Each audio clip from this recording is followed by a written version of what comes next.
jail. They got her. And he's like, you're a criminal, and it seems like you're a criminal and a murderer. And she's like, was I a criminal and a murderer last night? And he was like, it's a tough point. We did have sex. I was just like, man, this... And I enjoyed it. Yeah. I don't know if you've noticed, but you're Halle Berry. So I'll keep working on it then. It's like, what are you talking about? Right. Yeah. Well, she was just trying to distract him so she could escape with her cat powers of sliding through the bars of the jail cell. Amazing. Young Junk!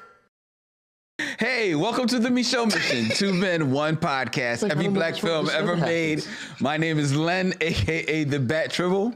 And as always, I'm joined by my partner. Hey, this is Vincent Williams. Tonight, ladies and gentlemen, we are in the month of May, which means it is time for Mama, May I Have Another One of them bad black movies. Yes. And boy, do we have one for you tonight. Yeah, it's a doozy. Don't take our word for it. We are reviewing a movie that won an award as the worst movie of 1997? No, 2004. 2004. Mm-hmm. Thank you. Oh, that even makes it worse. Yeah. Oh my God. It is Halle Berry, Sharon Stone, in director Pitoff's CATWOMAN. Tonight here on the Micheaux Mission, ladies and gentlemen, helping us review it, as you see sitting in front of you are our good friends from the DTF Fun Hour, Darryl, Charles, and Timaree. Hi. Hello. How are you all? Oh, very happy to be here. Thank you all. Yeah, this is joy. Warm spring night. And then my eyes are on fire out here. Fire. Welcome back to the Micheaux Mission. Yeah. Last time this is your first time on YouTube, but you were here previously, and I think we reviewed Trois. Trois. Just a mwah Oh, yeah. of a movie. I mean, this review is going to be fun and everything, but if you can find Trois. Oh man, it was so difficult to find then, Yeah. but now it's on my Plex. Yeah. So anytime you guys want to watch Trois, I got it on my hard drive. Yeah. I mean, look, I don't know how I got it. I didn't. Through legal means. Yes. Yep. Yep. I don't even own that hard drive no more. I'm surprised that you're here and you're not. It's that kind of night. That's why we can't have nice things. That's why we can't. I'm surprised we're not doing one of the sequels to Trois. I distinctly remember being told that the movie had to have some kind of a theatrical release. That is true. True. That's right. No, that's right. The other I one, don't think Trois 2 Pandora's Box Yeah. or Trois 3 The Escort The Escort. Because by then, had a theatrical review. because by then it was a name. Yeah, It had name the franchise. recognition. It was a franchise. The Yeah. Twaniverse. Yeah. The TCU, as it were. TCU. oh my God. Okay. All right. with maggots and all of the food. Oh my God. Oh, man. Anyway. And that is like 3 movies in one. There's just so much about it. Like it's just, we're not talking We're about not talking about that one. We're talking about such a better movie. Yes. Yes. No, not true. Not that much better. They're good at different stuff. Benjamin Bratt's in this one. That's true. Yes. That's true. Benjamin Bratt's in it.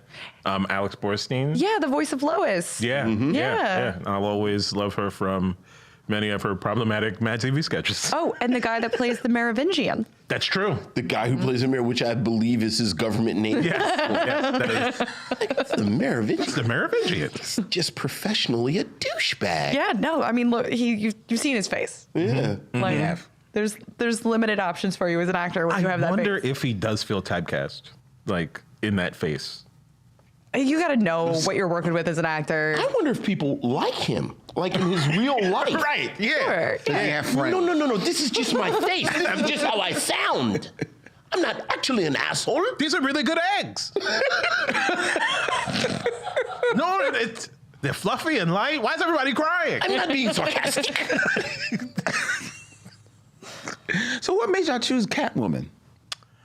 You said pick a bad movie, and then we were pinging it back and forth. I did a fair amount of research on bad black movies, and then cross-referenced it with what y'all have done already.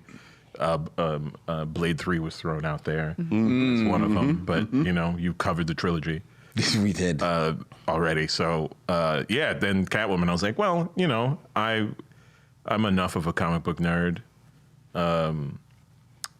to feel like I have something to say about a pre-Iron Man comic book movie. Okay. Oh, that's true. Yeah. I mean, what are we drawing a line in the sand with before Iron Man and after Iron Man as far as comic book movies? I saw a review of another movie, which would not be covered on this illustrious podcast, that was like, this movie was so bad, it made me it made the person who made the quote be like, I should thank Marvel because the amount of care and effort that they put into creating a cinematic universe, regardless of how the individual movies may be good or bad, it gets highlighted when you watch a movie that came out before Iron Man. I mean, like, I can see all of the complaints about MCU and the things that it's done to the industry at large, but yeah, I mean, they are well produced. There's like no debate about that. Sure. And I think that like this movie is fun. This movie is Catwoman is absolutely a fun movie. It's just the whole time it's like, did a 16-year-old make this who's like learning how to make video games? Was this written by a 16-year-old? Like those kind of things. Have they read Catwoman? There's that. Well, yeah. Then there's Do they know about? Did they go beyond Wikipedia to research Catwoman Or cats. or? Or cats. But they, the CGI is not bad. we'll get on to all that. We'll get into all of that. But first, we are going to take a trip. We don't have any emails tonight, so that means we can get directly into our features. And that's right. Y'all weren't here last time when we did features, so we do features now. We have segments. A little bit more structure. I get it. I love it. I think we were there for a 6 degrees. we were there for a 6 degrees. Yes. Well, we've added something to that. I And it's something that I like to call the top 5. Top 5. Who's your top 5?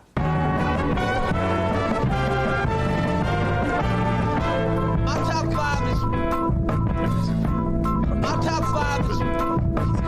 I always assume My top 5 y'all is. heard the thing too. But again, this is My top 5 is. the power of a studio. Top 5, ladies and gentlemen, where I give a list and Vincent and now Darryl, Charles, and Timaree will add their scintillating commentary to said list. And I am going to keep this in theme, Thematic. everyone. Yes, I try to keep it in thematic.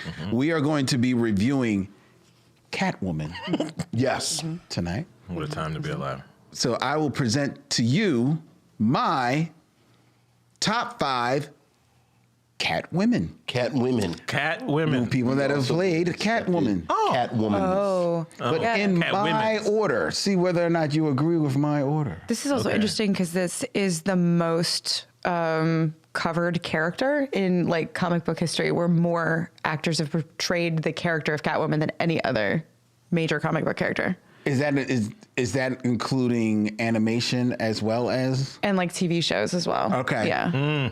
You know what? That is true Mhm. because if you look it up, it's at least 20 different people. There's so many. Yeah. Right. Yeah. yeah. That is Again, such an illustrious history and past for this character. Yeah. And yet, And yet, We're just going to make up some just stuff. make up some more bullshit. Soundtrack. It's the soundtrack. Okay, so my top 5, which starts with my first and my only honorable mention. Okay. So number 6 sure. would be the voice of Sanaa Lathan, Oh yeah. Yeah. who Yeah. voices Catwoman on the Max series Harlequin. Yeah. As this write-up writes, there was perhaps no actress in Hollywood better equipped to become the next voice of Catwoman than Sanaa Lathan, who has been no stranger to animation or superheroes. For years, she played Donna Stubbs on Family Guy, as well as The Cleveland Show. I was not even aware of that. I did not know that. This is me finding out. She was also unofficially, Vincent has pointed this out many times, the mother of the modern Marvel cinema, because in 1998 she starred in Blade as the mother to Wesley Snipes, half human, half vampire superhero. Speaking about this character, Sanaa Lathan said, "I want to be friends with this Catwoman. She's the coolest superhero out there. She's extremely confident, sexy, not surprised by anything. You can see how Harley Quinn and Poison Ivy are literally fangirling over her. She just knows she's a badass. She has the confidence that every woman wants and needs." And it is, and she gets it over in... Animation-wise, I like the design of the character, but it's not far from my favorite animation design of the character. But Sanaa Lathan's voice just gets it over. Yeah, and she I'm kills just it. like, Yeah. Idiot. Yeah. You raised the bar already, if that's your honorable That's your honorable mention. Yeah, so let's hear these other 5. Yeah. All right. Well, that is my only one that I chose from animation. Okay. All right. Okay. All right. Man, I'm trying to think. Okay, please. Number 5, Number 5. Cameron Bankadova. Not familiar? Not at all. She played Catwoman from 2014 to 2019 in the TV show Gotham. A younger Catwoman on the Gotham series, which serves as the origin story for Batman. Cameron played the younger version of Selena Kyle, aka Catwoman. She says, speaking of the role, the only 3 words that I can describe about this experience are awesome and honor and grateful. Every synonym of those 3 words is me at the moment. It's great. I'm getting to show a side of Selena Kyle that nobody's ever seen before, and that's cool. I feel pretty special. And honestly, I was very hit or miss on Gotham. I was a huge Batman fan. I was like, this is some bull. But I found myself liking her. She was blonder than I like my Catwoman, but she definitely had a little bit of an exotic look to her. And I actually thought she was probably, of the younger actors on the show, one of the best actors, and the one who grew the most over the 5 years of the series. And she grew on me. I really liked her. I look forward to seeing her on the show. I've never seen one episode of Gotham. Neither have I. It was a moment in my life where they announced the show and they were like, no supervillains, no Batman. This is about the fall of a city. Jim Gordon. Cool. I was like, oh man, that sounds great. And then, Business Daddy does what Business Daddy does. And they were like, nope, we're putting superheroes in it. And I said, you know what? Listen, I'm not going to rage. I'm not going to be the nerd who sits here and go, you're destroying my... I'm not going to do that. Right, sure. I'm just going to not watch the show. I'm just not going to participate. And look, if I really want to have a hand in how the next Batman show takes place, then I should figure out how to be a key grip or a gaffer or something. But until then, I'll just go tell jokes outside. And so thank you, Gotham, for getting me into stand-up comedy. And that's your origin. And that's my origin story. That's your origin story. Well, they didn't put superheroes in there. Like, he never shows up, and like, he's always a young boy. Sure. So no superhero, but the villains are. Right, the villains are all there. And Yeah, it's it like, is. but again, like, I don't. Don't do it. Exactly. Because I feel you're about to get... Yeah, I was about to get into it. So it's like, okay. Were they friends? Was young Selena friends with young Bruce? Yeah. They weren't a telling me couple, that they were- old Selena is a dummy who doesn't know that her childhood friend is in a mask with his mouth out?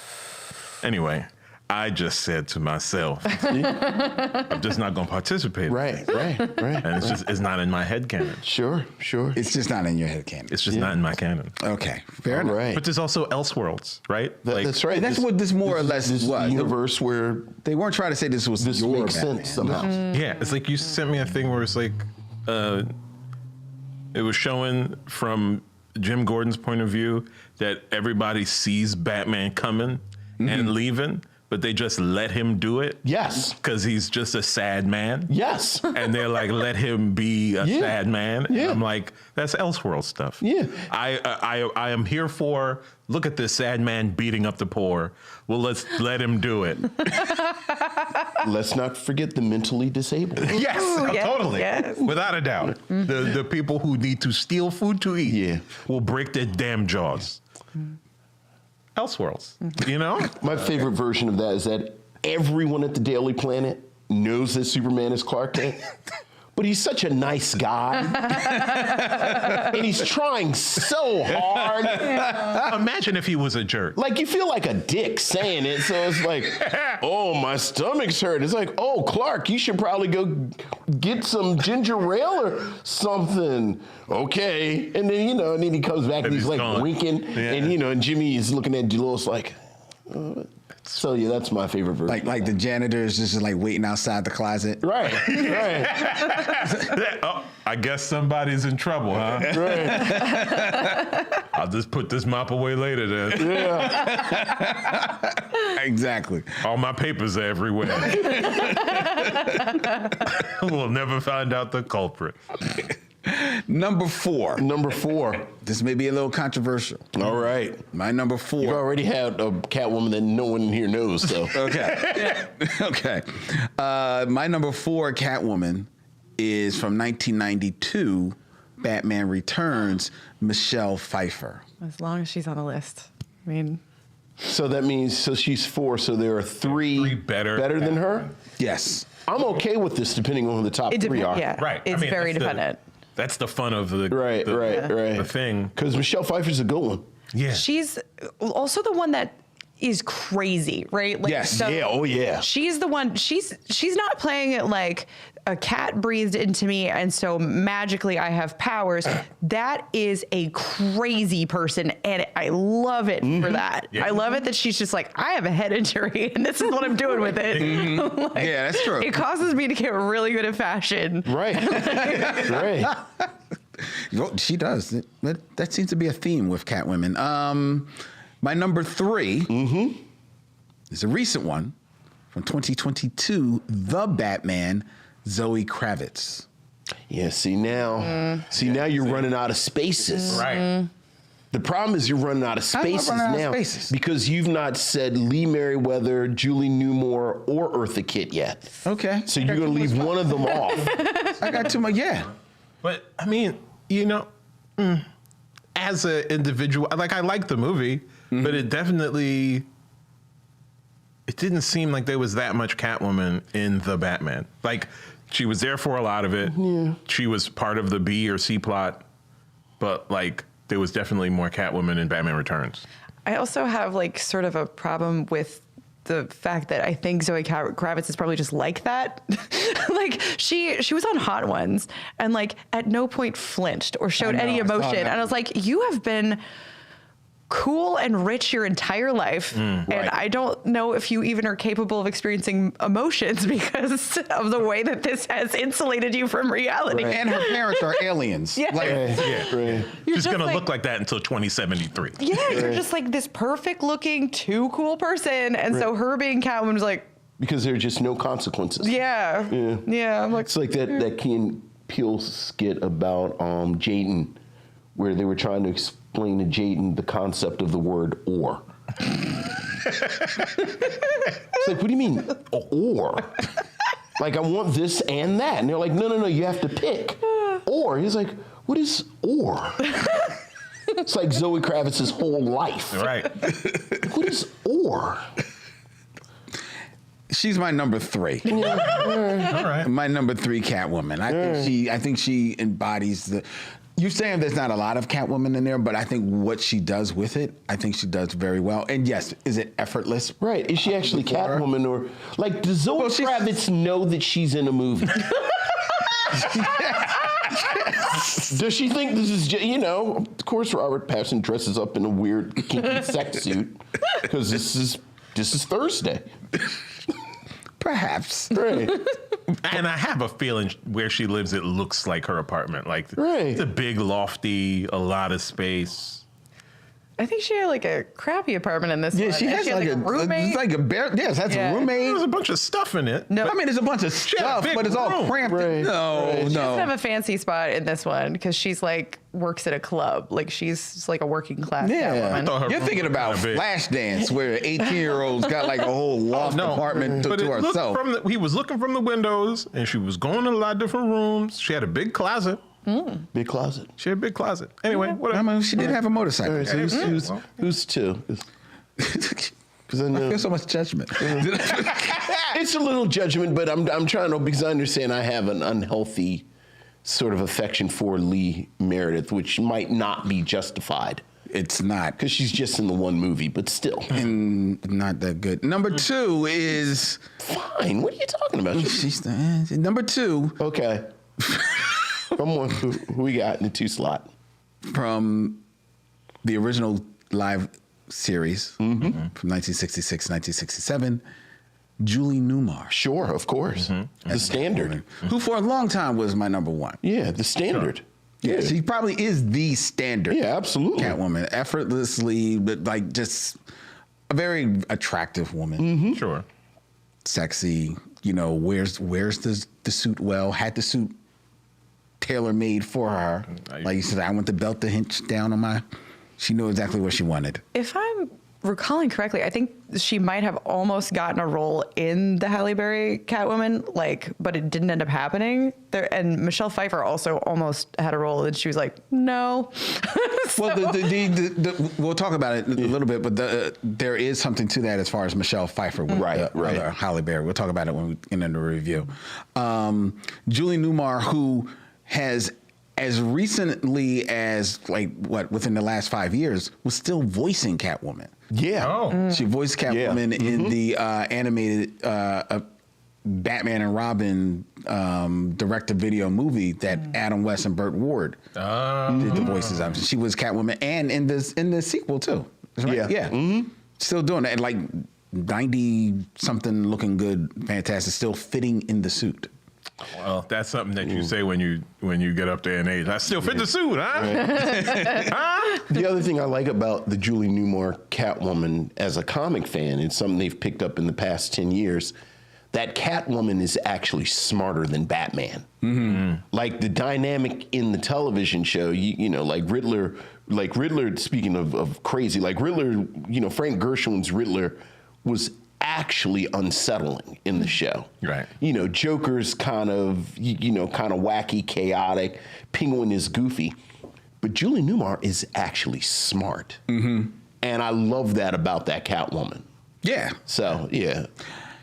My number one is, of course, from Batman 1967 to 68. Sure, of Third course. season of the Batman series was one Eartha Kitt. Yep. Played the role of who, to me, I think she brings pretty much everything that Julie Newmar brings to the character. Perhaps, to be fair, an argument can be made that, if you had your druthers, you'd want Eartha Kitt to maybe be 5 years a little younger in the role, because she's 40 when she does the role, as opposed to Julie Newmar, who's 33 when she does the role. But the fact that she is 7 years older than her and still brings as much as she's bringing to it, and to me, Eartha Kitt is forever the voice of Catwoman. Yeah. In my head, it's no question, it's Eartha Kitt. She's also the number one Santa baby. Yeah. Santa baby. Just to have it both ways, just everything I just said, Eartha Kitt kind of builds on that Julie Newmar characterization where it kind of makes sense. She's a little older than Batman because she's like, almost treats him like a boy toy. Yeah, she does. So she does. I think she even treats him a little bit more of a boy toy than absolutely. Julie Newmar, who famously, they say, had like a little bit of a thing with Adam West. Oh, wow. Well, according to Adam West. She was still fitting in that suit. Look. She was. She was. So that is my top 5 Catwoman. Okay. And I'm sorry Lee Merriweather did not make Look, I know. the list. Everybody's got their, that lists are subjective. Yeah. I don't think she would make a lot of people's Lee list. Merriweather wore the mask, though. So did Eartha Kitt. That's the thing. True. Arthur wore the mask. And so did Julie Newmar. They all wore the mask. Julie Newmar ever wear the mask? Yeah, she did. She didn't wear it a lot, but there are scenes with her in a mask. Yeah. So now what you got? I just like the Batman movie. And that Catwoman. I don't know if she was as smart as Julie Newmar. Well, yeah, but she had on that Jackie Kennedy. That's what did That Jackie Kennedy suit. That's what did when it. she was in disguise. That's what did it for you. Yeah, we see. But What solid list. you like that list? Oh, we suck. Who, me? I'm asking you. I said solid list. Okay, you usually don't like my list, so I need to know whether. Solid list. All right, because I'll hear from it. From Yeah. I hear you will. these people, are great. They get crazy. And people also, just as a general, don't like Anne Hathaway for some reason. So, of course, like if you had included her on there, that would have been a whole thing. Here's the thing about it. Why do people like Anne Hathaway? It's a weird It's a weird thing. She's got big theater kid energy, and so without that. I think a lot of people are just like, I think they think she's fake because of it. Oh yeah, no, that they're not real people in that way. Mm-hmm.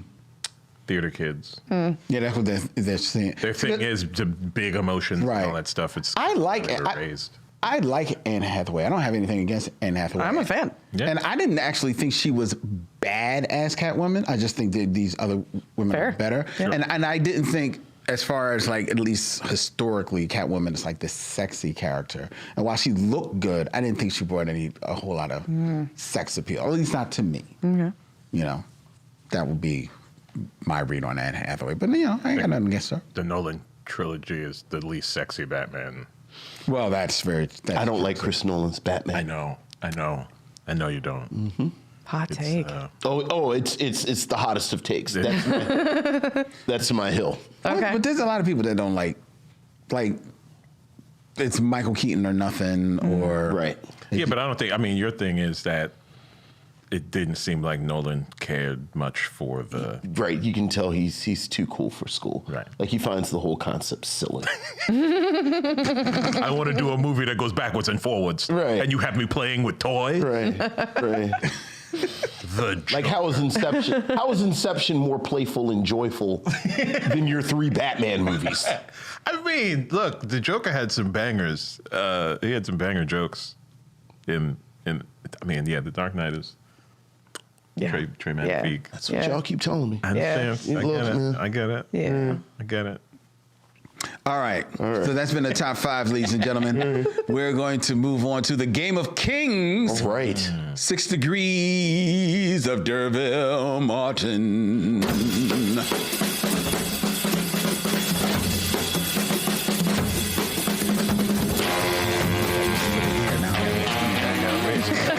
This wonderful light bulb set up.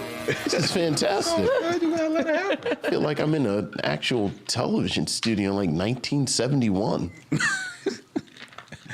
6 Degrees of Derville Martin, ladies and gentlemen, where I will come with 2 actors, and Vincent, with the help of Darryl and Timaree, will have 6 movies or less to connect them to Derville Martin, the Catwoman of 70s blaxploitation flicks. That's right. Almost wore my Derville Martin shirt, but you're not supposed to wear the shirt of the band you came to see.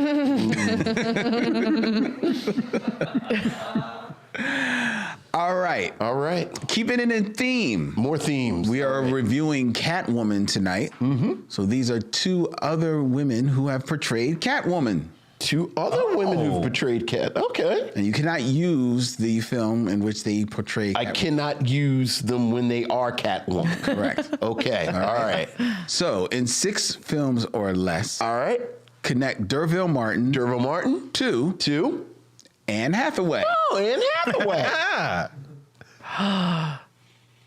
Can I throw out some thoughts. Yeah, go ahead. So I feel like Princess Diaries has got to be an option because it's got, oh my God, her name just fell out of my head. She was in Sound. Julie Andrews. Yeah, I feel like that could do something.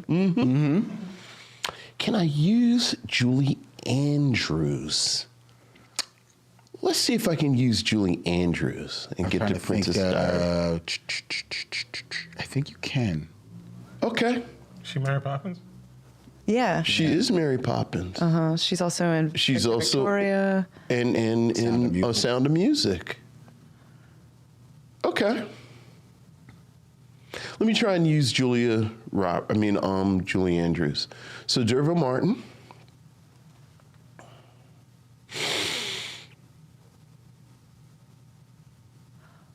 Okay. I don't know if how do I get to Julie?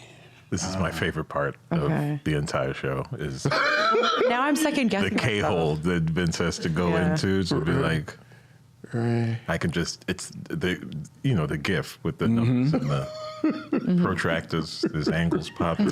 Yeah. I see. It's like Tom Hanks in the Da Vinci Code. Yeah, yo. Right. It's happening right next to me. Okay. I might run out. So Julie Andrews, Derville. Okay, Derville Martin is in. I might run out. I might not be able to use Julie because I might Okay, run out. I've got other thoughts on that. I got to her, Okay. but let me see if I can use Julie Andrews. So Derville Martin is in Guess Who's Coming to Dinner with Sidney Poitier. Sidney Poitier is in The Defiant Ones with Tony Curtis. Tony Curtis. Yeah, I'm going to run out because I'm going to get to Tony Curtis, to Jack Lemmon, to what's my girl's name? Redhead. Shirley MacLaine. And Margaret? No, and Margaret. In Bye Bye Birdie. But what got you there to? I'm sorry, to Grumpy Old Men. Okay, all right.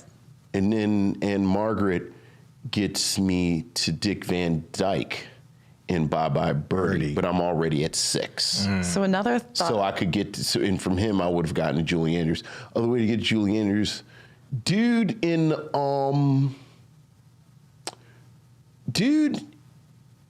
in Sound of Music is in something else that I like.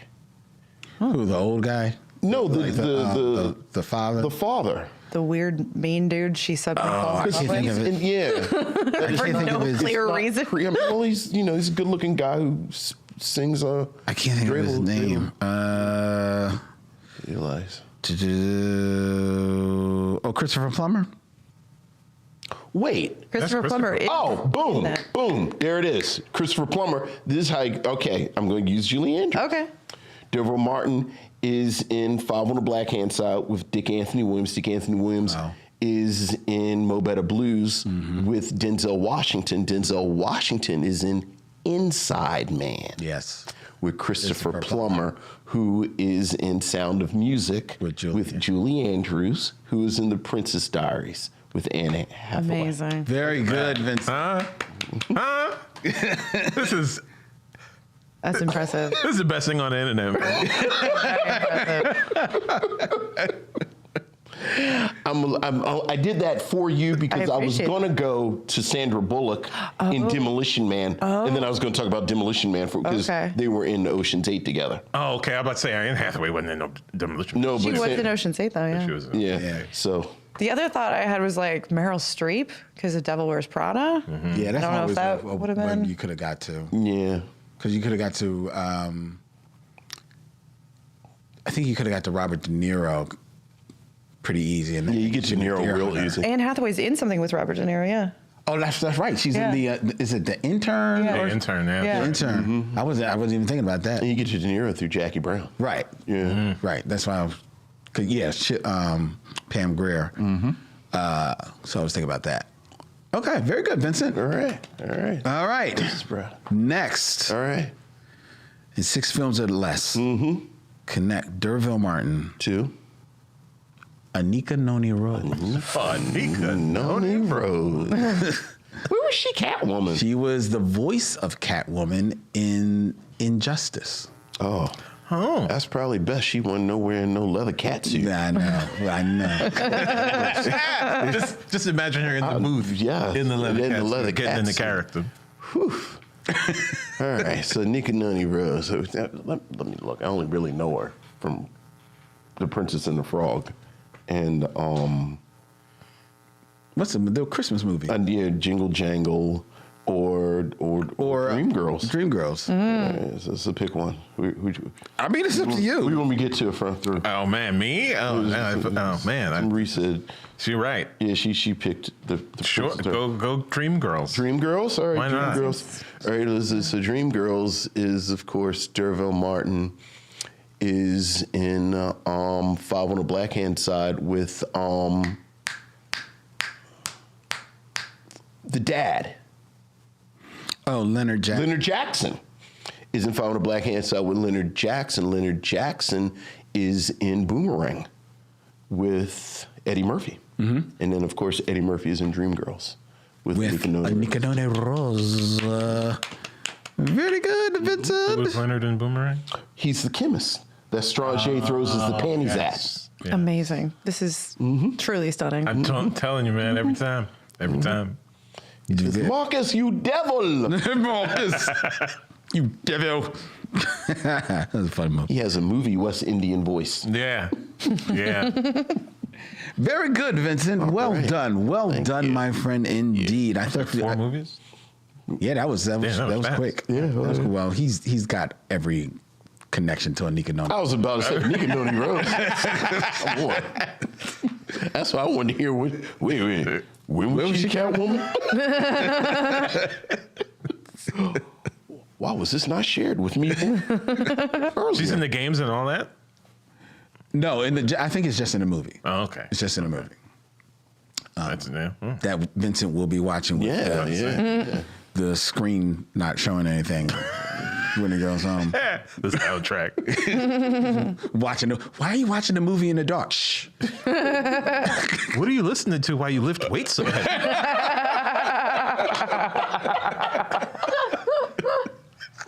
Get up. It's Leonard Jackson.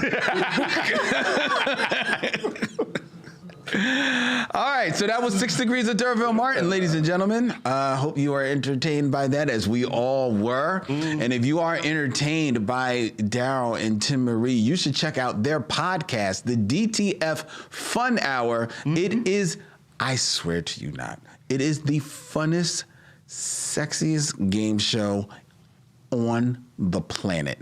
It is such a good time. I listen to every episode. I have to be mindful about when I listen to it. Well, yeah. Because I will be cracking up out loud and people, what are you laughing at? And I just got to text Darryl. Don't worry about it. He was talking about how to use your finger. Listen.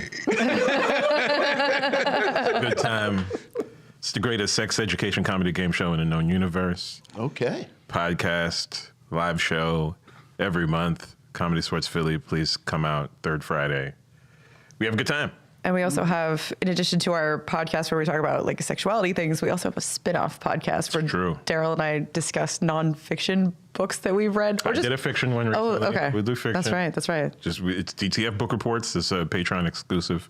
Please, support good sex education comedy and listen to us talk about books that may or may not have to do with sex, which is always fun. Yeah, sometimes it's about the international blood trade or a family of serial killers in the American frontier. It just depends on what I was reading. Yeah, how to be a good assassin. Yeah. Or how is The Daily Show exactly like Bill O'Reilly? AKA Good Time. Yeah. DTF Fun Hour, ladies and gentlemen. Look for them on the podcast directory near you. And if you're in the Philly area, definitely go to their live show at Comedy Sports. Fun time. It is a fun time. Fun time. BYOB. There you go. Let's get into our review of Catwoman, which I will now pull up my Which I now have to watch.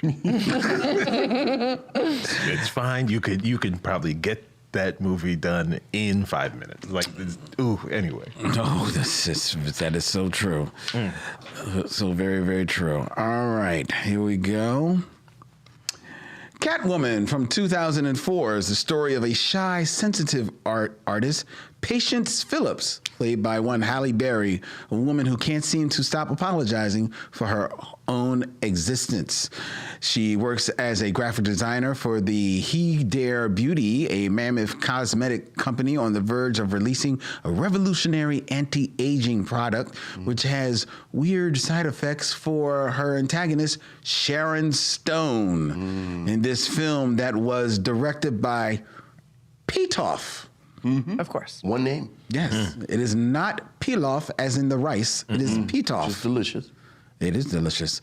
Catwoman, which was made for a budget of $100 million. Oh, Lord. And A lot grossed of cats. $82 million, would live on in infamy, ladies and gentlemen, as considered one of the worst films of all time. And a matter of fact, it won in 2005. It received 7 Golden Raspberry Award nominations and won in the categories of Worst Picture, Worst Director, Worst Screenplay, and Worst Actress for one Halle Berry. Had a bit of fun about that. She showed up, got her award. Yeah, absolutely. Used the whip. I had those pictures on my computer. I was a young man.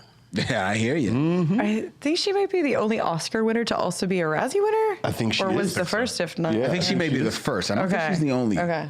at this juncture. This was a selection of Darryl and Timaree. Yeah, oh yeah. What have you to say of Catwoman? I mean, if it wasn't made for $100 million, I think it would have been fine.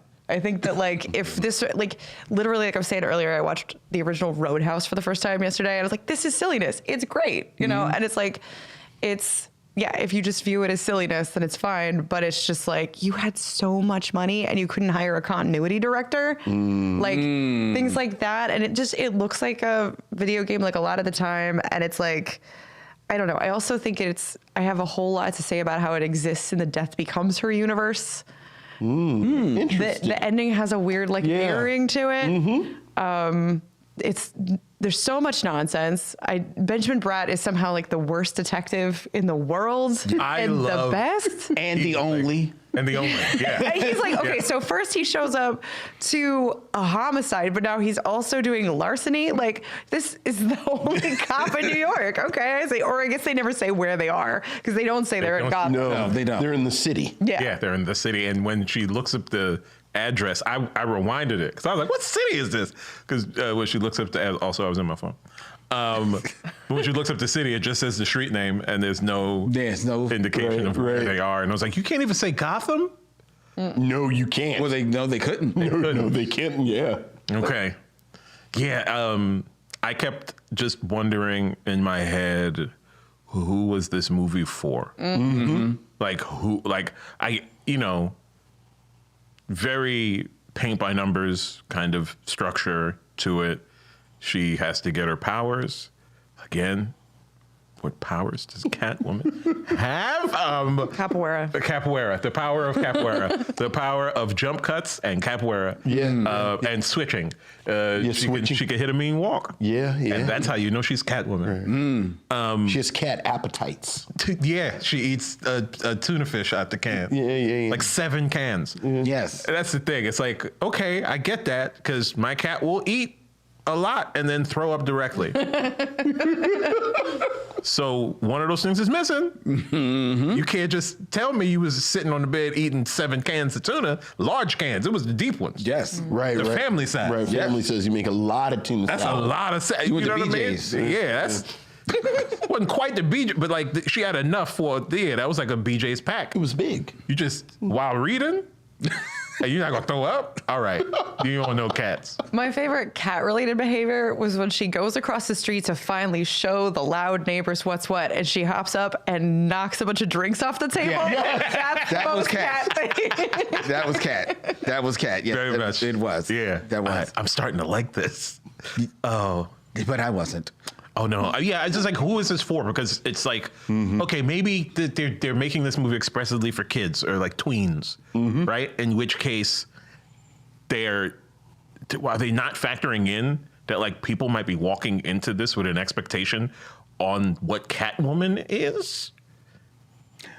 Look, I think they were factoring in that and tried to put in as much of Catwoman as they can, because originally, off of the success of Batman Forever, which had Michelle Pfeiffer as Catwoman, she was the heat coming off of that movie. So everybody was like, "This got to be a Catwoman movie."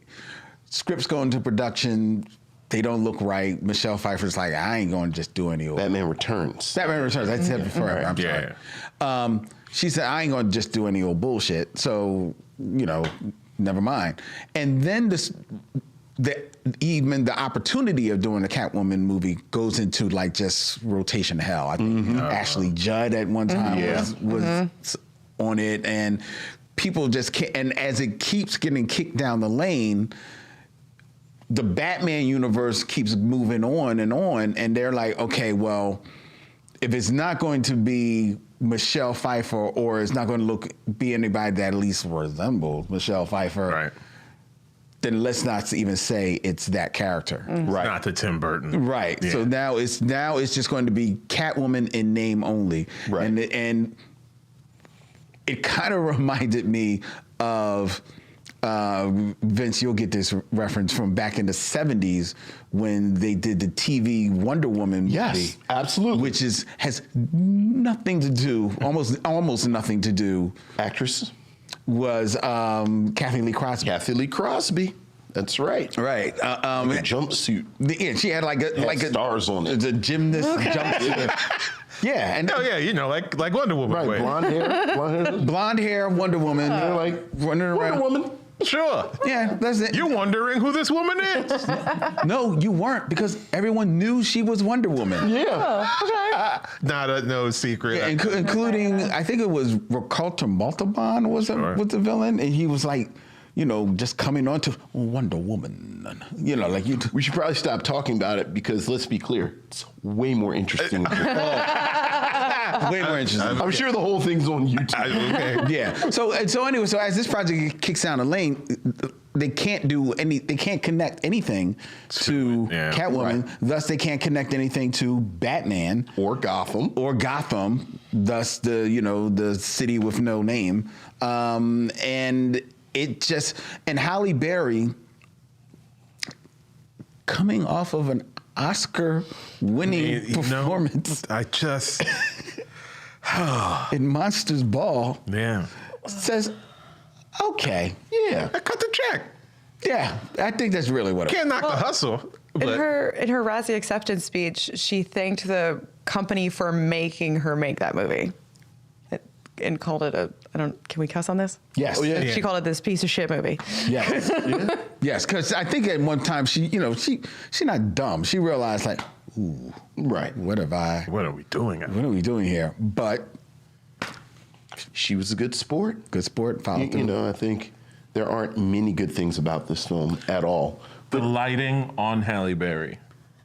And on Sharon Stone. And on It's Sharon like, Stone. Well, one of the things a that's filter. hilarious. Well, that's what it was. The special effects. I was shit. love let's dress down Halle Berry so we can try and make you all forget Yeah. that she's Halle it's Berry. Halle Berry. Yeah. Right. It's like we're Yeah. gonna put this ridiculous wig on her. Let's get like something out of Whoopi Goldberg's wardrobe Yeah. and drape it on her.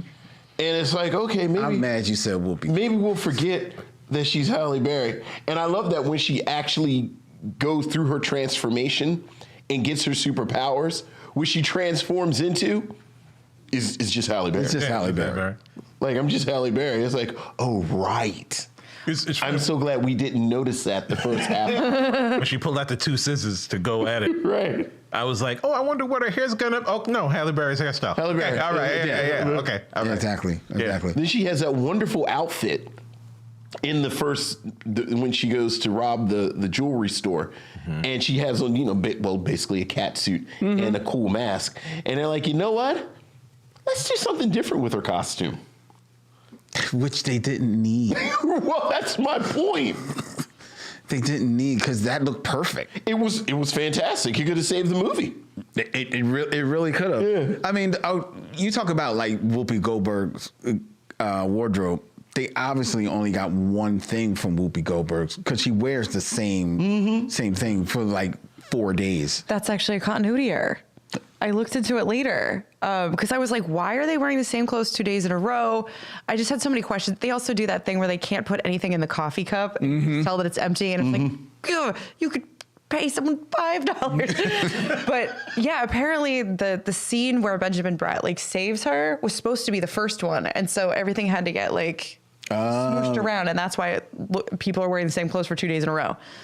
Yeah. Jesus. Well, the first continuity error I noticed was that she's in her apartment and she notices this midnight cat looking up, but there is clearly a fire escape outside her window. And then the cat jumps up to the window and goes up to like the ledge, and she looks out that same window, and there's no fire escape. Cat magic. The cat did that. That was from the cat magic. Midnight. You've never brought one home. I had to remove a whole fire escape to get this Right. Oh my God. I mean,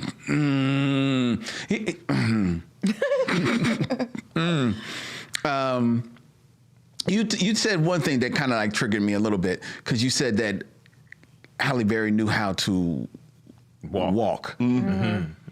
It's that walk was bothering me, because I'm like, Halle Berry, you do know how to walk sexy, don't you? Yeah, right. You can be sexy. But it was like, no. I'm a sexy cat. And now it is time for me to do the sexy cat walk. Yes. Because it always looks so disjointed from the rest of the movie. It was like, no, it's time to walk now. It was, oh my God, that kept annoying the hell out of me. And especially since, especially since you talk about like, gives the cat powers. Yeah, cat powers. From the cat breath. From the band. The cat breathed in her mouth. Yeah, Well, because cats steal your breath at night. right. Yeah. But now it's giving your breath back. Right. And it's the power of all the breaths that was stolen. Right. That gives her the power to jump away. Right. And that was the other thing. Every time she got in a fight, she had to jump to the other side of the room. Right. Which cats enjoy being on the other side of rooms, and cats will run away from you quickly. But believe me, if you bring the drama to a cat, most cats ain't running. They're bringing the drama. They're going to be like, oh, no, is it time? Right. Right. I don't know if you know this, but evolutionarily, I'm a murder machine. I'm a murder machine. It's what I'm here to do. Yeah. You want smoke? I am the fire. That's right. But, she got some good scratches in. Yeah. And she left a claw on the ground. Very cat-like. Very cat-like. She left a claw. Somebody stepped on us. What the hell is this? And it got her into trouble. And as you all mentioned, I love the fact that Benjamin Bratt solved the mystery of who she was 3 different times. Yeah. And Like he kept solving them, and I didn't know if it was a continuity error. And then I thought there was this sort of narrative happening that I was like, maybe Benjamin Bratt isn't actually a detective. just some guy. Like I was trying to see, was he interacting with any of the other police? He's not. He's a dead Because like you said, it's like, oh, is he a homicide detective? Oh, is he a narcotics detective? And I thought maybe it was sort of this commentary on how conventionally good-looking people are allowed to just Be, just go where they want. wander. And I was like, oh, there's like a precursor to Mad Men. Not bad. My point is, I was thinking about a lot of different things while I was watching So the much movie. time to Right. and to reflect. Yeah, I love when she's like in jail. They got her. It's like, you're a criminal, and it seems like you're a criminal and a murderer. And she's like, was I a criminal and a murderer last night? And he was like, That's a tough point. You did have sex. I was just like, man, this. And I enjoyed it. Yeah. I don't know if you've noticed, but you're Halle Berry. So I'll keep working on it then. It's like, what are you talking about? Right. Yeah. Well, she was just trying to distract him so she could escape with her cat powers of sliding through the bars of the jail cell. Amazing.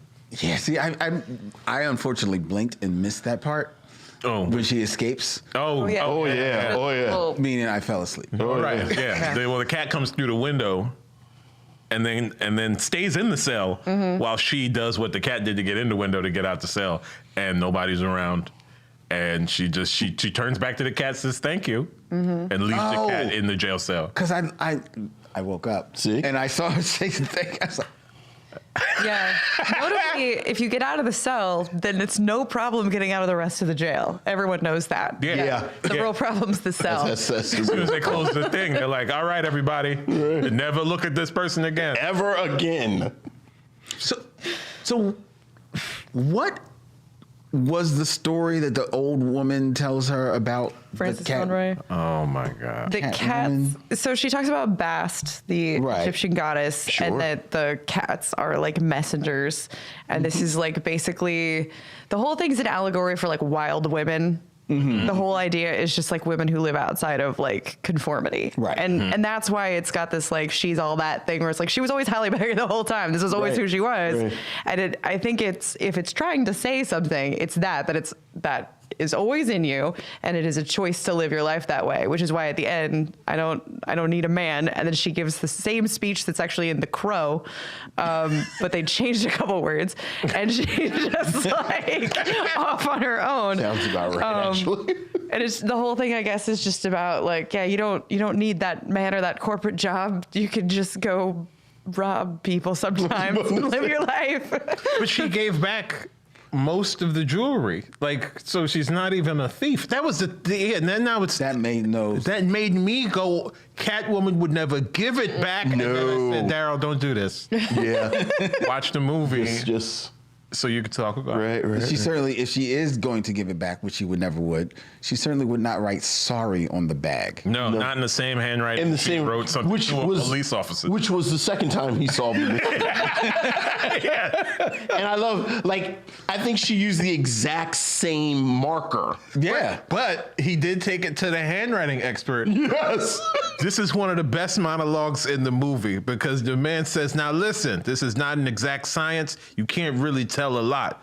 But look on the left. This person is shy. They don't believe in themselves. They don't think. They had eggs on Tuesday. On the right side, though, this is a self-assured, a killer even. This person has done so much. They're wearing sneakers right now, but they just got out of pumps. Again, imperfect science. Oh, also speaking of imperfect science, he matches a lipstick, which is not even a thing that exists. Right. Do lip matching. They're not like fingerprints. Exactly. Because I saw I believe that was the second time he saw me. Yeah. Of who is this Catwoman? 99.9% match. Right. Yeah. Same lips. Because I looked We at should have sex again just to make sure. I want to cover many- all my bases. How many outtakes do you think he just called a Halle? You gonna have sex again, Halle? That's not even the line. Benjamin. Oh, sorry. it's better than what's written. Let's get back in that bed, Miss Berry. There was one scene that, I mean, it wasn't unironic enjoyment, but it was actual enjoyment. There's a moment where she and Sharon Stone are just having a haughty bitch off. That gave me real Dynasty energy. It was like those great episodes with Diane Carroll and Joan Collins. Yeah. And I wrote in my notes, well, shit, this is the movie. Like, this should be the movie right Sharon here. Stone, for as little as she really is in the movie, Yeah. she seems to be the only one that knows what movie she's in. She knows exactly where she is. She's just like, I don't know about y'all, but I'm having fun. I'm having a good time. You know, like you said, she is a special effect every time that she is on the screen. But God bless her.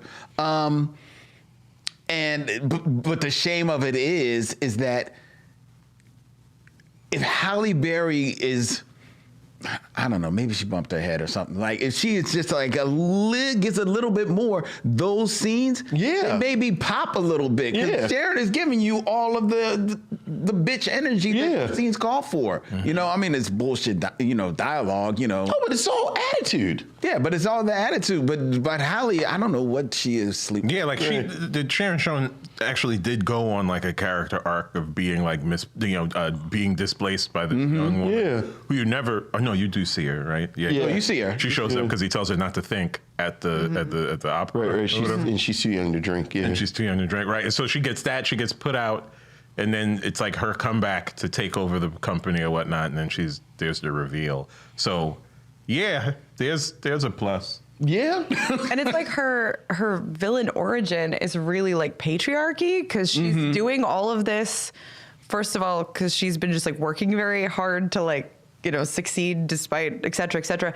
And then also she's, I don't know, is she driven mad by the stuff she's using? Because it seems to have like an unlisted number of side effects. Yeah, that don't affect her.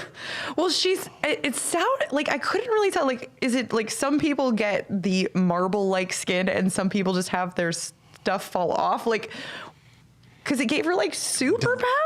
Right. Well, I don't feel pain. Yeah. You can't feel pain. You have skin like marble. Yeah. But you gotta lather it on. We don't know because Alex Bornstein's character, she was using it. Yeah. And they tell us she's sick. Yeah. But you don't really see the scene that took me out. So her character is in the hospital, apparently been admitted to the hospital, but wants to call Halle Berry.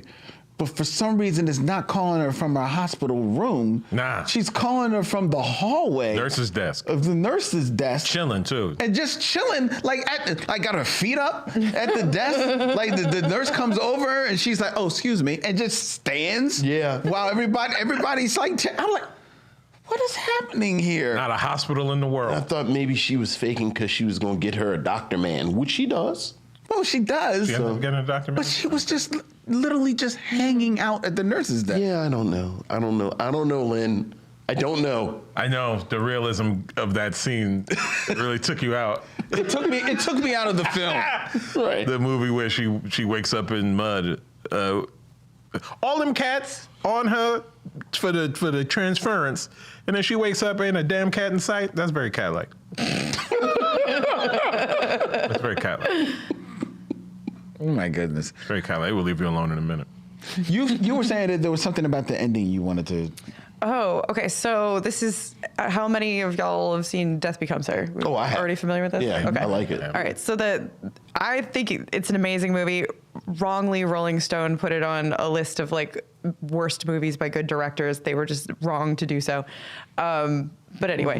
Rolling Stone, As though Robert Zemeckis, he's got some clunkers in there. You mean a group of middle-class, probably middle-aged white guys got a movie about the beauty industry and they got it wrong? Yeah, I'm gonna go on a limb and say yeah. Interesting. But so Death Becomes Her, basically at the end, like Bruce Willis is choosing between a life of maintaining beauty and he'll live for forever, but like your whole purpose and all you live for is living for forever in beauty. And so instead he drops very far. In this one, Sharon Stone realizes that she is going to be disfigured and chooses to let go so that she does not have to, like, she's basically, I don't know, it's the same, it's the inverse, but it's like they were both given the same kind of choice and she went no because she couldn't live without the beauty. I don't know. That was the parallel to me, is that either way, it's like a trap. In any event, it's a trap. Well, I think it's like you said about Sharon Stone. Like, you get the sense that Sharon Stone, A, was the only one who actually realized the movie she was in, but B, was almost doing her best to be in an interesting movie. Like there's definitely, if you have to sit and watch this. Right. over we in the did. over in the corner, Sharon Stone is doing something a little interesting. Yeah, but like, I mean, you can totally see the overtones of the remarks on beauty Right. and the beauty industry, and of what capitalism will do to a able-bodied, smart woman or whatnot. But you see that way more in Sharon Stone's character Exactly. than you do in where you would think the protagonist's role would be. Right. And She curses him out and then gets fired. Is the most go get him girl thing she did. And not to put too fine of a point on it, but because I looked it up because, like you, I said, well, it's something kind of interesting going on with Sharon Stone. And Sharon Stone's character talked about, I was the face of beauty for this many years, and as soon as I turned 40, they told me I wasn't beautiful anymore. Mm-hmm. And Sharon Stone is 8 years older than Halle Berry, but she's given as good as she gets, and you can see it on her face. Like, obviously Halle Berry is Halle Berry, but like, I'm not going to be a sack of potatoes. Oh, no. In the scenes with her.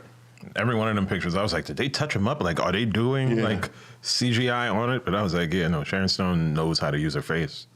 As All them pictures. despite how crazy the script is and the dialogue, a lot of what you were all saying maybe gets over in a B movie type of way if this film is directed better. Oh, no. 'Cause the other crime of this film directed. It's like very like the crime of this film is how it is directed. How The basketball date? the basketball It date. actually made me dizzy. Like, I didn't actually understand what was happening. I was like, am I having a stroke? That's not how you play basketball? You just grab a ball and then a bunch of children come gather around then they you. just move And then the camera You real bounce it a fast. little bit. Yeah. And then you fly through the air to hit your dunk shot. I'll never forgive him for saying dunk shot. There were so many in all the action scenes. I was like, could you stop cutting. It was like, Can we just lock down a camera? Yeah. And you're talking about in the action scenes, there were scenes in The Office where we're jumping from close-ups and then a weird two-shot, then another strange close-up on people. Like, can you just lock down a camera and just trust these people? Like, you've hired actors. Like Halle Berry's got an Academy Award in her trailer. Benjamin Bratt, give him something decent to work with. He'll get it over. He's professionally good looking. Exactly. Just lock down the camera and just point and move. You don't even have to move it. But this is just jumping all over the freaking. It was literally giving me like a seizure watching this movie, man. And I'm talking about just the simple scenes. It was Petoff or whatever the hell his name is. Who's Has he done other work? 2 other films. Did he really? What were else they? did he do? Some documentary type of. Wait, so I mean, like, how do you get the directing role? Like, this can't be Petoff's first movie. It's not his first movie, It should be his but it's his last. second. Okay. He did his first film was Vidocq, VIDOCQ, which is a 2001 mystery starring Gerard Depardieu. Ooh. La di da. And Hold the Dough. And then he does Catwoman. That was in 2001. Then he does Catwoman. And then after that, his only other film is Fire and Ice, The Dragon Chronicles, 2008 fantasy action film. amazing. Fire and Ice. I feel like I remember the commercials, but I seem to remember the commercial for that. And then his only other claim to fame really is, and this is even before this, he was a second unit director on Alien Resurrection, but that was back in '97. How do you end up the director of $100 million movie like that? That is who probably because when all of this stuff is like rolling out, they just have to lock onto a name for somebody to do it. yes, he was like up and coming or something. But again, like I said before, like this is 2004. This is before Iron Man came out and proved that you can make a comic book movie that nerds like that regular people will go to. Right. And keeping up all of the interwoven things of a universe, of a comic book universe, can be profitable outside of one particular brand of hero. So, a great time capsule for what us nerds had to deal with. In the, it was like it was a roll of the dice. They're making a movie with your comic books in it, and you'd be like, oh man. And you shake your fist at the young nerds. Yeah, You have no idea what I've been through. Like, do you understand? We were happy when Media Man came out. We were happy. We said thank you. Sorry, I'm so sorry. I'm not gonna do it again. Yeah, Don't do that. I'm not gonna do that. I'm Please so don't. sorry. Please don't. We don't say the N-word. We don't. Yeah. You'll jinx us. Yep. But we were happy, is what I'm saying, Yes. because the pickings were so slim. Yeah. When it came to video games. Yes. Yeah, as that well. too. But like when it came to comic book movies, and so, but then there was like this real like turnoff point, and I think it was the early 2000s, where like Green Lantern, like this, like these movies were coming out, and people were just like, nah, I'm done. Yeah. And then it pushed Marvel into a corner to where they were like, we just have to produce our own stuff. Let's go get this washed up actor and see what happens. Yeah. And lo and behold. I think he's dried out. I think you're right. let's we need Terrence Howard because he's a proven quality. yeah, right. Next time. There will be no next time. Bum, bum, bum.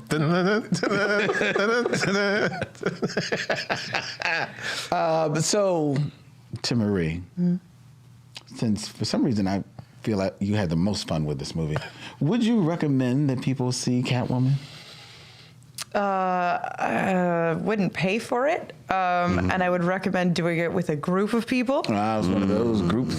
And when I watched it, I was with a bunch of friends and drinking heavily, and I think that that's probably the best case scenario, because also we can be talking to each other about all of this. Yeah. And I think that that's how this is meant to be enjoyed, is we can all be saying, like, why can't you just put some liquid in that coffee cup? Like, why would, those kind of things that just bring. So, is bring there it a away. future? Is there an aftermarket future for Catwoman taking the place of the Rocky Horror movie? Oh my God. I mean, I think you could do that with a lot of things. I'm not really sure why Rocky Horror has that place. Like, no offense to people who love it, but it's like, yeah, you can. If you just go hard enough and you wear silly enough clothes, you could make anything a Rocky Horror kind of situation if you want to. Yeah. Okay. Darryl? I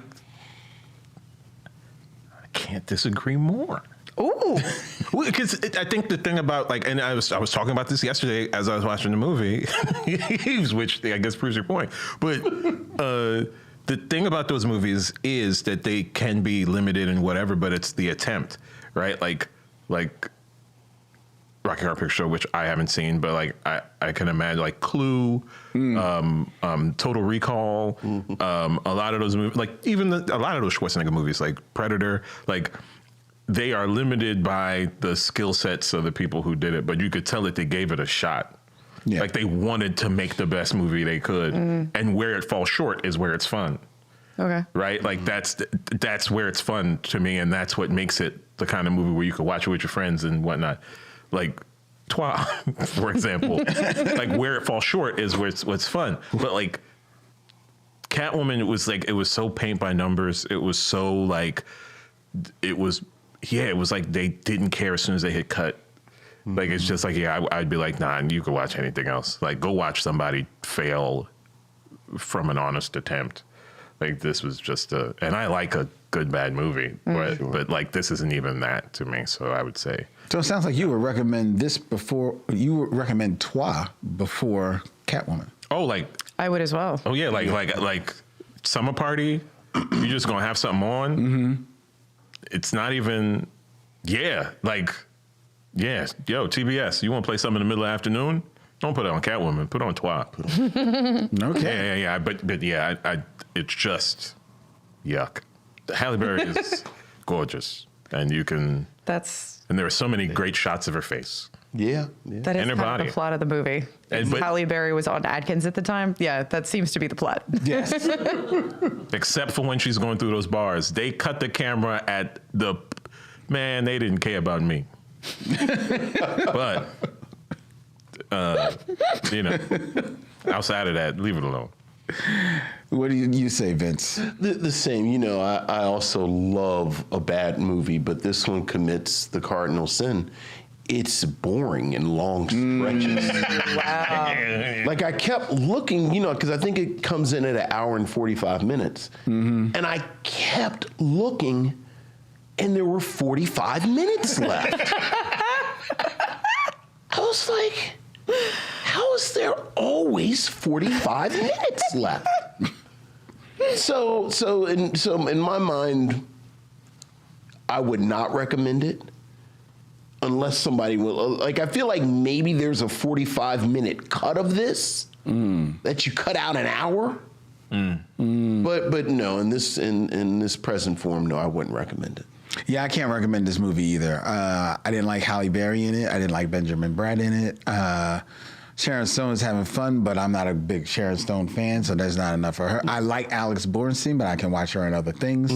So I just did not. I found everything about this movie just very off-putting. I love the tone. I just love the tone. This movie's just off-putting. So no, I cannot do that to anyone. I would not do that to anyone. I cannot recommend this, and not even for a good party. Like, Okay. No. I mean, you know, if you were having we're gonna Batman it up. We're going to watch all the Batman things that we have that can get a hold of. And you want to have a block for the worst of it, right? We're going to put on Batman and Robin. We're going to have some drinks. Then we'll put on Catwoman. Like that kind of thing. Okay. No. Because I'm going to tell you exactly what's going to happen. You'll put on Batman and Robin, and to your point, you'll get into the hilarity of it, the campiness of it, and you'll have some stupid fun of it. You'll still you'll forget that Alyssa Silverstone is there, and you'll just wait for Arnold to come in and talk whatever. You put on Catwoman, within 15 minutes, everybody is this still on? Yeah, can we turn this off? Anything else? Yeah. It's 45 minutes left. Always 45 minutes left. Go. Yeah, And it's always been 45 minutes. yeah, I agree. Don't. If you're gonna watch a bunch of but the Completionist, it has no reference to anything else in Batman. So you're not. What are you matter. completing? Yeah, it doesn't even matter. You're completing your meltdown. Yeah. Like, I love the fact that Warner Brothers lawyers were so airtight that in the little montage where they showed all the different Catwomans, where this is the perfect moment to have just a shot of Michelle Pfeiffer, the WB lawyers are like, no. I swear to God. No. They do have one, like the photo. They do have a photo that looks like Michelle Pfeiffer in it. Like that is. Do But they? it's not. Yeah. It's not her. But it's just meant to look like her, I guess. Yeah, but Okay. because I don't even think. Because I think the costume is still a little bit different as well. Oh, interesting. Yeah. Okay. Yeah. It's like there's a bunch of like photos laying on the ground, and I was like, is that? Yeah, because guess I think they were really kind of adamant. Or don't Cannot connect this to Batman. don't let them find this review. It's like, I think there's a Michelle Pfeiffer in there. Just get the forensic detectives on Catwoman. No. So there you go, ladies and gentlemen. Right. That's our thoughts on Catwoman. And that concludes our review here tonight in the very month of May, as we are giving you bad black movies. Stay tuned, because we're going to tell you what we're going to be reviewing next week here on the Micheaux Mission. But before we do that, give another round of virtual applause for Timaree and Darryl Charles of the DTF Fun Hour. If you're not here in Philly, wherever you find podcasts, definitely look them up. And they're on social media at DTF DT Fun Hour. DT Fun Hour. Yeah, DT Fun Hour. Look them up. They're classy people. Thank y'all so much. Thank you for having Thank you. us. Yeah, thanks for having us. This was fun. Who selected this movie? You selected this movie? It was me? Yeah, I suggested a couple horror movies, and you were like, "What about?" Well, no, I told him those. Oh, okay. And then you were like, "No, we're doing bad ones." Oh, okay. And I was like, "Bad ones," and I was like, "Catwoman," but I had already started looking stuff up to see what, and yeah. It was a great choice. Yeah, But- I mean, when a I was bad like, movie. I was like, man, it's bad. And then I looked to see like, is it easily streamable? And I was like, it is. I was like, damn it, Good choice. Well done. Yeah. damn it, Well done. this is bad. Yeah. Well, next And- time the choice will be yours. Oh, Yeah. okay. But say I did do I had a web series called Which One Is Worse? And we would compare two things, and we did do Elektra versus Catwoman. So I've seen Catwoman too many times. Elektra versus Catwoman. Yeah. Wow. Because Elektra is bad. Elektra is I terrible. think we picked. Catwoman. I didn't even. I should have watched it just to do it, but like I think we picked Elektra. Maybe we picked Really? Catwoman? Because Elektra is bad, but it's a better made movie. It's a better made movie, but we might have picked Catwoman to be worse. Well, you gotta watch it to find out. But it did remind me that I've watched Catwoman too many times because you to make a stupid 5-minute joke video, you gotta watch it over and over again. Sure. To mind the Time well spent. yeah, what a time. All right, ladies and gentlemen, if you want to get in touch with us, you can find us on all the social media at Instagram, X, whatever they're calling it, Facebook, at Micheaux Mission. You can also like and subscribe to us on YouTube at Micheaux Mission, where you can subscribe, hit the bell to be notified when we put up all of our new videos every week that are going up there. And please tell a friend, because the more subscribers we get, the more successful we are. We're a very fledgling YouTube channel, so we're trying to grow this out to, more and more people. So help us, please, missionaries. Please, thank you. And if you want to tell us what is on your mind, email us at micheauxmission@gmail.com. That's